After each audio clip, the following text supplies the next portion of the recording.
এটা 29 নভেম্বরের মেহেরপুর প্রতিদিনের একটা নিউজ ছিল। নিউজে বলা হচ্ছে যে মেহেরপুর ভলিবল ও কাবাডি প্রতিযোগিতা উদ্বোধনে জেলা প্রশাসক বলেন, খেলাধুলার বিকল্প কখনোই ডিজিটাল ডিভাইস হতে পারে না।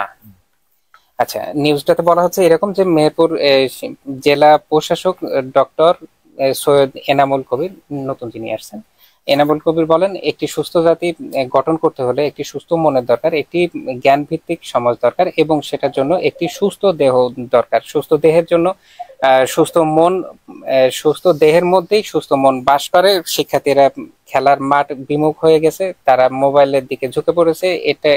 আমি এটাকে বলছি ডিজিটাল ডিভাইস দূষণ। ডিজিটাল ডিভাইস পলিউশনের জন্য আমাদের ইয়াং জেনারেশন অসুস্থ হয়ে যাচ্ছে। এর কারণে আজকে শিক্ষার্থীদের খেলাধুলার দিকে মনোযোগ নাই। এই মনোযোগ আমাদের ফিরে আনতে হবে। খেলাধুলার বিকল্প কখনোই ডিজিটাল ডিভাইস হতে পারে না। ভার্চুয়াল জগৎ কখনোই বাস্তব জগতের বিকল্প হতে পারে না। তাদের সকলকে অ্যাকচুয়াল জগতে ফিরে আনতে হবে।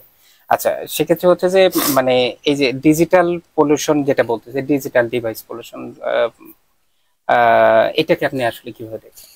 আপনি ডিজিটাল ডিভাইস পলিউশনের কথা বলছেন। আপনি যে বিষয়টা উত্থাপন করলেন ক্রীড়াঙ্গনকে কেন্দ্র করে, জি। এর সাথে আপনি ডিভাইসটাকে দায়ী করছেন অনেক ক্ষেত্রে, জি। তাই না?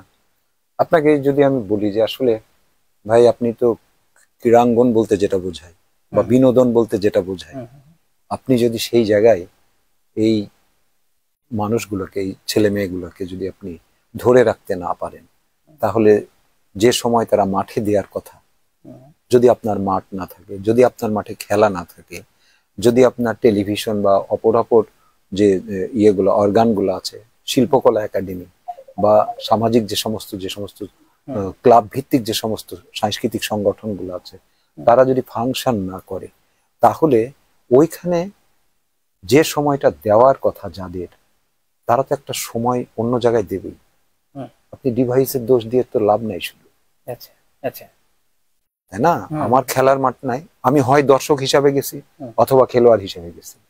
আর খেলার মাঠে শুধু 11 জন বা 22 জন দর্শক, খেলোয়াড় না। আপনি চিন্তা করেন, যখন খেলা এই 22 জনের খেলা হয়, তখন আপনি স্টেডিয়াম প্যাকড আপ, হাজার হাজার দর্শক। তাহলে আপনি বোঝেন, তাহলে ওরাও ঠিক ওখানে গেছে, খেলার মাঠে গেছে। আমরা খেলার মাঠে যাওয়া বলতে শুধুমাত্র খেলোয়াড় না, দর্শকদের যে উপস্থিতি এবং তাদের যে ভলিউম, সেটা খেলোয়াড়দের চেয়ে হাজার হাজার গুণ বেশি।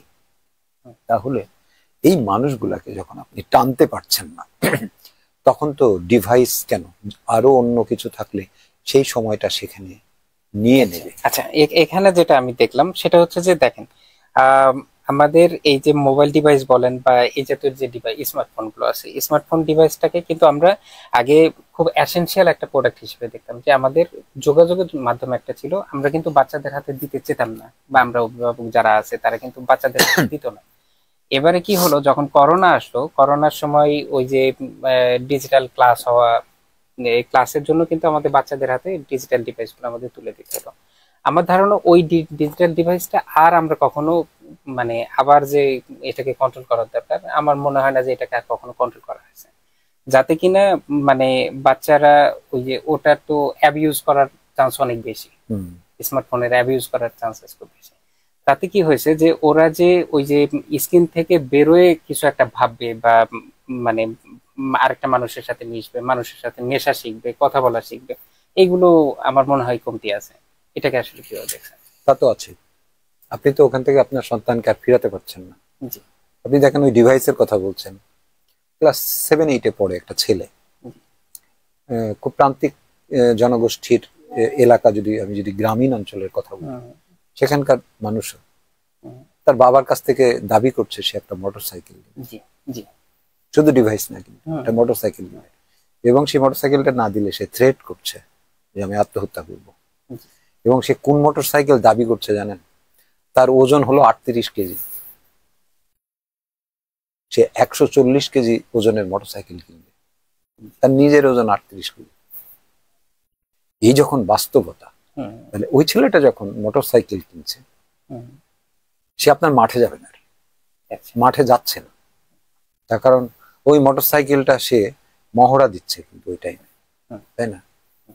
আপনি তো আসলে এই যে ইমোশনাল ব্ল্যাকমেলিং গুলা করছে বাবা মায়ের সাথে বাচ্চারা, সেখান থেকে আমাদের আসলে ভাবতে হবে। কিন্তু আসলে মোটরসাইকেল কিনে দিচ্ছে, 2 দিন পরে সেই ছেলের লাশ প্যাকেট হয়ে আসছে মোটরসাইকেলটা ভাঙড়ির দোকানে। এই তো অবস্থা, তাই না? এখন এইগুলো আপনি একটা আপনার কি বলবো, একটা এই ডিভাইস বলেন আর অন্যান্য যে সমস্ত উপকরণগুলো আমাদের যাপিত জীবনে আমরা যেগুলো ব্যবহার করছি, এইগুলার অ্যাডভান্টেজ এবং ডিসঅ্যাডভান্টেজ দুটোই আছে। এখন আমরা এই ডিভাইসটাকে আসলে কতটা সহজভাবে প্রয়োজনের ইয়েতে ব্যবহার করছি, কাজে ব্যবহার করছি, আর কতটা অপ্রয়োজনীয় কাজে না, এটা যে অপ্রয়োজনীয় ব্যবহার হচ্ছে, আমরা বড়রাও যে ব্যবহার করতেছি বা আমাদেরও সিনিয়র যারা আছে তারাও, ফ্যামিলি মেম্বার সিনিয়র যারা আছে তারাও কিন্তু অ্যাবিউজ করছে। এটার অপব্যবহারটাই বেশি হয়। আগে কি হতো, এটাকে আমরা একটা কন্ট্রোলের মধ্যে রাখতাম, এটা আমাদের ওই রকম মানে ইয়ের জায়গাটা ছিল না। আমাদের এন্টারটেনমেন্ট, আমাদের বিনোদন বলতে কি ছিল, যে মানুষ মানুষের সাথে মিশবে, আড্ডা দিবে, কথা বলবে, ঘুরতে যাবে, এগুলো ছিল মানুষের এন্টারটেনমেন্টের একটা বড় অংশ। অভিভাবকদের মারাত্মক দায় আছে। বাড়ির যিনি গার্ডিয়ান, বাবার অনুপস্থিতিতে মায়ের এনগেজমেন্টের ব্যাপারে অনেক বেশি এই ডিভাইস গুলার ইয়েতে। তাহলে সন্তানদের হয়তো দেখা যাচ্ছে যে একটা ঘরে তাদেরকে পড়তে দিয়েছে, মার একটা ঘরে কিন্তু ওই ডিভাইস ব্যবহার করছে। মানে তিনারও যে আসক্তি, তিনার ওই আসক্তি কিন্তু আমাদের এই বাচ্চাদের কাছ থেকে এই ডিভাইসটা কেড়ে নেওয়ার আর একটা অন্তরায়। মানে আমরা সবাই মানে আপনি যে কাজটা কন্ট্রোল করার কেউ নাই। না, আপনি যে কাজটা করছেন, আপনি সেই কাজটা আপনার সন্তানকে নিষেধ করছেন। কতক্ষণ নিষেধ করবেন? আর আমাদের তো এক ধরনের সেই নিষিদ্ধ জিনিসের প্রতি যে আসলে এক ধরনের এটা তো কাজ করে, তাই না? যার কারণে এই ভাবনাগুলো আছে। এখন যদি আপনাকে বলি, ধরেন আপনাকে একটা পরিসংখ্যান, 2008 সালে আপনি যে বলছেন না যে ক্রীড়াঙ্গনে নিয়ে যাওয়া যাচ্ছে না, বিনোদনে নিয়ে যাওয়া যাচ্ছে না, ডিভাইসের মধ্যে ডুবে আছে, তাই না? আপনাকে যদি ওখান থেকে বের করতে হয়, দর্শক, শ্রোতা এবং খেলোয়াড় এদেরকে যদি আরেকটা সাইডে নিয়ে যেতে হয়, তাহলে আপনার সেই পরিবেশ লাগবে। আপনি মেহেরপুরের একটা উদাহরণ দিন। মেহেরপুরে 2008 সালে জেলা ক্রীড়া সংস্থা নির্বাচন শেষ, মানে ওইটা মেয়াদ ছিল 2008 সাল পর্যন্ত। 2009 সাল থেকে একটা এই আজকে 25 ডিসেম্বর অ্যাডহক কমিটি দিয়ে এই 17-18 বছর এটা চলে, ঠিক আছে? যে যখন গভর্নমেন্ট বদল হয়, তার অনুগত ক্রীড়া সংগঠক যারা আছেন তাদেরও আবার এই ভাগ আছে, ঠিক আছে? দলীয় পরিচয়, আলাদা আলাদা পরিচয় আছে। আপনি দেখবেন যে সেখানে তারা গিয়ে আবার নেতৃত্ব দিচ্ছেন। আচ্ছা, দেন, যারাই নেতৃত্ব দেন। 9 সালের থেকে যখন একটা অ্যাডহক কমিটি দিয়ে চলছে, আপনাকে যদি বলি তারপরের থেকে সর্বশেষে দেখেন ইয়েতে কিছু ডিএস এর এই 22-23 সালে আপনার ফুটবল লিগ দেখেছেন না? আপনি দেখেছি কত প্রতি বছর ফুটবল লিগ গুলা হয়। 22-23 সাল থেকে কিছু হয়েছে, 22-23 সালের দিকে, তারপরে হয়নি। আর যেহেতু পূর্ণাঙ্গ একটা কমিটি নাই, সেই ক্ষেত্রে আমরা সত্যিকার অর্থে মাঠগুলাতে খুব বেশি দেখিনি। আবার আমি আজকে জিজ্ঞাসা করছিলাম জেলা ক্রীড়া সংস্থায়, আমি ফোন দিয়েছিলাম, তো যাই হোক ওখান থেকে আমি জিজ্ঞাসা করলাম যে মেহেরপুরে কতগুলা ক্লাব আছে, ফুটবল বা ক্রিকেট ক্লাব আর কি। আর একটা ক্লাবে তো ভ্যারাইটি খেলাই হয়, তার তো টিম থাকে, ফুটবল টিম থাকে, ক্রিকেট টিম থাকে, ভলিবল টিম থাকে। তো তিনি বললেন যে এই মুহূর্তে রেজিস্টার্ড কোনো ক্লাব নেই, এই মুহূর্তে রেজিস্টার্ড ক্লাব নেই। যখন এই উনি ডক্টর মনসুর আহমেদের কথা বললেন, যে ডিসি ছিলেন যখন, তখন ওনার একটা একটা ছিল, অ্যাসেসমেন্ট ছিল, 35টা না 36টা ক্লাবের অস্তিত্ব পাওয়া গেছিল। কিন্তু এই ক্লাবের রেজিস্ট্রেশনটা কিভাবে হয়? আপনি যখন লিগ গুলা চলে, তখন অ্যাটলিস্ট আপনাকে কোনো না কোনো খেলায় ওই লিগে অংশগ্রহণ করা ক্লাব সেই রেজিস্টারভুক্ত হয়। এবং যখন ডিএসএ নির্বাচন হয়, তখন ওই ক্লাব একজন ভোটার হয়, হয়তো রেশিও আছে 2টা বা 3টা ভোটার ওদের, ঠিক আছে? এরকম তখন সে ভোটের অধীনে যায়।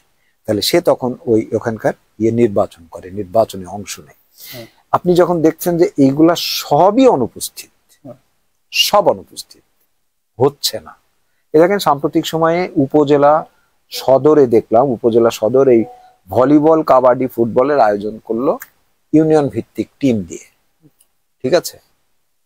আমি এটাও জিজ্ঞাসা করছিলাম যে স্টেডিয়ামে কি যারা ক্লাবের, কোনো ক্লাবের ছেলে তারা কি আসলে প্র্যাকটিস ম্যাচ, প্র্যাকটিসের জন্য বিকেলে কি তারা মাঠে যায়? যে খুব যে বেশি নিয়মিত কেউ আসে তা এমন না, উন্মুক্ত। আমি আবার জিজ্ঞাসা করছি যে মাঠটা কি উন্মুক্ত থাকে এই প্র্যাকটিসের জন্য? তখন বলছে জি থাকে, প্র্যাকটিসের জন্য উন্মুক্ত থাকে, কিন্তু খুব বেশি যে সেখানে গিয়ে প্র্যাকটিস করে তা না। আবার দেখেন আমাদের এখানে গভর্নমেন্ট স্কুলের যে মাঠটা, আপনি এখানে তিল ধরানোর ঠাঁই পাবেন না, আপনি প্রচুর ওই সাম সাম সাম সাম করে সব ইয়ে করে খেলা করছে বিচ্ছিন্ন ভাবে। ওখানে তার এই খেলা, ওই প্র্যাকটিসটা তো আসলে এইভাবে হয় না। মাঠেরও যেমন অপ্রতুলতা আছে, তত্ত্বাবধানের অপ্রতুলতা আছে, এখানে মানে দেখভালটা করার জন্য যে ডেডিকেশনটা দরকার, যে ভাবনাটা দরকার, সেটা নাই। আমরা আসলে যার যেটা কাজ সেটা করি না ভাই, যার কারণে এই শিল্প সংস্কৃতি এবং খেলাধুলা, এইটা মেহেরপুরের এক সময় খুব ভালোই ঐতিহ্য ছিল। আমরা প্রগতি পরিমেল ক্লাবের কথা জানি, উল্কা ক্লাবের কথা জানি, টাইগার ক্লাবের কথা জানি, যে ক্লাবগুলা সত্যিকার অর্থে, এবং আমাদের আন্তঃজেলা যে সমস্ত টুর্নামেন্ট গুলা হতো, হ্যাঁ, সেই টুর্নামেন্ট গুলা নকআউট টুর্নামেন্ট হতো, সেই নকআউট টুর্নামেন্ট গুলা এত দর্শক, এত দর্শক, আপনি যদি আসলে ওইভাবে না টানতে পারেন, আপনি দেখেন এটা এদিকে খেলাধুলার প্রশ্নটা যেমন ঠিক, আপনি দেখেন টেলিভিশন গুলাতে আপনার সবচেয়ে বিনোদন হলো টক শো। বাংলাদেশের টেলিভিশন গুলাতে বিনোদন হলো টক শো, এবং এমন কোনো টেলিভিশন আপনি পাবেন না যে টেলিভিশনে আপনার টক শো হয় না। তাহলে আমি কেন বিনোদন বলবো না? আপনি মাচাবাজি যে করছে যারা, গ্রাম অঞ্চল পর্যন্ত যারা চায়ের দোকানে যে মাচা আছে, সেখানে আপনি দেখেন ওই টক শো দেখছে সবাই, কোনো নাটক দেখছে না। আসলে নাটক হচ্ছে নাকি? আবার আপনার নাটক দেখারও বিড়ম্বনা আছে, যে আপনি একটা নাটক দেখছেন, আপনার ঘন্টা তিনেক লাগবে হয়তো, আধা ঘন্টা বা 40 মিনিটের একটা নাটক, এত সময় নাই আসলে, এত না। ওই যে দেখলে তো দ্রুত হয়, আর সেখানে ধরেন প্রচুর অ্যাড, নাটক দেখার ধৈর্যটাও হারিয়ে ফেলে। এখন অ্যাড থাকতেই হবে, এখন একটা ওই প্রতিষ্ঠান, গণমাধ্যমের একটা প্রতিষ্ঠান, অ্যাডই হচ্ছে তার নিউট্রিশন, ঠিক আছে। এই ধরনের নানান জটিলতার মধ্যে দিয়ে এগুলো যাচ্ছে না। আমার কনসার্নের জায়গাটা হলো এইরকম, যে বাংলাদেশের মতো একটা অনুন্নত দেশে যদি যুব সমাজ মানে ভার্চুয়াল জগতেই ডুবে থাকে, ভার্চুয়াল জগৎ তো ভার্চুয়াল জগতই, তাই না, যাদের মানে মানে অ্যাকচুয়াল জগৎ সম্পর্কে কোনো ন্যূনতম ধারণা নাই, অ্যাকচুয়াল জগতের সাথে ন্যূনতম সম্পর্ক নাই, ঠিক আছে, তাহলে এই যুব সমাজ নিয়ে মানে বাংলাদেশের জন্য কতটুকু হুমকি দাঁড়াবে বলে আপনি মনে করেন? হুমকি তো হচ্ছে, হুমকি তো ইতিমধ্যে, আপনি তো এর ইম্প্যাক্ট যেটা, সেটা তো আপনি দেখছি, যে খেলাধুলা নাই, অন্য কোনো বিনোদন নাই, ঠিক আছে, সমস্ত কারণে এর যে মানে অন্য ধরনের ইম্প্যাক্ট, নেগেটিভ ইম্প্যাক্ট, সেগুলো তো হচ্ছে। এখন সেগুলো থেকে নিবৃত হওয়া বা নিবৃত করা, এরা কারা, কই, মানে তাদেরকে তো দেখছি না। বলেন আপনি এখানে প্রবলেম দেখেন, সেটা হচ্ছে যে আমি নিজেই একজন এমপ্লয়ার, মানে আমি জব দিই বা অনেকে আমার ওখানে জব করতেছে আমার প্রতিষ্ঠানে। এখানে প্রবলেম হচ্ছে কি, যে আগের ব্যাচ যেটা ছিল, মানে পরবর্তী ব্যাচ, মানে এই রিসেন্ট ব্যাচ ছাড়া আগের ব্যাচ যেগুলো ছিল, তাদের ন্যূনতম একটা ধারণা ছিল যে আমার যতদিন বেঁচে থাকবো, বা পুরুষ মানুষ হয়ে জন্মগ্রহণ করেছি, যতদিন বেঁচে থাকবো আমাকে কাজ করে খেতে হবে, এইরকম টেন্ডেন্সি নিয়েই কিন্তু তারা বড় হয়েছিল, এবং তারা খেলাধুলা করেছে। তার মানে কি হয়, যে একবার না পারলে সে বারবার ট্রাই করতে থাকে। খেলাধুলা কিন্তু ওই জিনিসগুলো শেখায়, চ্যালেঞ্জ নেওয়া শেখায়। আচ্ছা, এখন প্রবলেম হচ্ছে যে নিউ এরার যে নিউ জেনারেশন যেগুলো আসছে, যারা ডিভাইস দেখে দেখে বড় হয়েছে, বা ফেসবুকের নিউজ ফিড দেখে দেখে বড় হয়েছে, এদের ভিতরে ওই জিনিসটা নাই, এদের ভিতরে ধৈর্যটা কম, একটা চ্যালেঞ্জ নেওয়ার মতো সক্ষমতা কম, বুঝছেন। আমি হয়তোবা শেখাতে পছন্দ করি, বা আমার ধৈর্য অনেক বেশি, যে কারণে আমি বুঝাই বুঝাই তাদের শেখাই নিয়ে যাচ্ছি।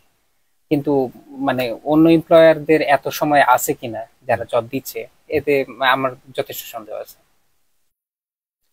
জবের প্রতি তাদের এক ধরনের, তারা জব বলতে আসলে শুধুমাত্র চাকরিটাই বোঝায়, ওটার থেকে যে তাদের আর্থিক সম্মানী, যেটা যে স্যালারি, ওইটা এনশিওর করার জন্য যতটুকু করা ততটুকু, তারা কতটুকু আসলে শেখার জন্য আসলে নিজের আগ্রহী হচ্ছে, হুম বা আপনি নিজের প্রয়োজনেই হোক বা তাদের প্রয়োজনেই হোক, যে আপনার ফার্মে চাকরি করছে, আপনি তাদেরকে গিয়ার আপ করার চেষ্টা করছেন, তার স্কিল বাড়ানোর চেষ্টা করছেন, তারা সেদিকে কতটুকু মনোনিবেশ করছে নিশ্চয়ই মানে আপনি খুব তাদের কঠিন, খুব কঠিন, কঠিন, খুব খুব কঠিন। কঠিন। কারণ হচ্ছে যে ওদের রিয়েলি যেটা সেটা হচ্ছে যে অ্যাকচুয়াল জগৎ সম্পর্কে, হুম, অ্যাকচুয়াল জগৎ থেকে অনেক দূরে। হুম, না আছে ইনফরমেশন, না আছে তাদের ভিতরে একটা মোটিভেশন যে না আমাকে পরিশ্রম করে খাইতে হবে, আহ, না আছে একটা জিনিসকে সহজে বোঝার ক্ষমতা। বিষয়টা বুঝছেন? মানে পুরোটাই কেন জানি ওরা খুব উত্তেজিত, ঠিক আছে, খুব দ্রুত ফলাফল চাই, চ্যালেঞ্জ নিতে একদমই পারে না, টায়ার্ড হয়ে যায়। এইরকম অনেকগুলো প্রবলেম আছে। তো এই প্রবলেম নিয়ে আমাদের এই অনুন্নত একটা দেশে, মানে আমাদের তো ডেভেলপ করার তো দুইটাই রাস্তা মাত্র, বা একটা রাস্তা বলতে পারি, যে পরিশ্রম করে আমাদের জীবন জীবন পরিবর্তন জীবিকা আমাদের কপাল নির্বাহ করতে পরিবর্তন হবে। করতে হবে, সাথে এটা সততার সাথে। Right. তো এই দুইটা, মানে একটা জিনিস হয়তো বা শিখে এসছে, কিন্তু এই যে পরিশ্রম করে তাদের বড় হইতে হবে বা একটা চ্যালেঞ্জ নিয়ে তাদের বড় হইতে হবে, এই জিনিসগুলো খুবই কম তাদের ভিতরে। আমরা কিছু স্কিল ছেলেপেলেকে দেখছি যারা আসলে তাদের মেধা অসাধারণ মেধা, হুম। কিন্তু তার পরের স্ল্যাবে গিয়ে দেখছি এভারেস্ট যে তাদের মেধা নিয়ে প্রশ্ন আছে, প্রশ্ন আছে। তাদের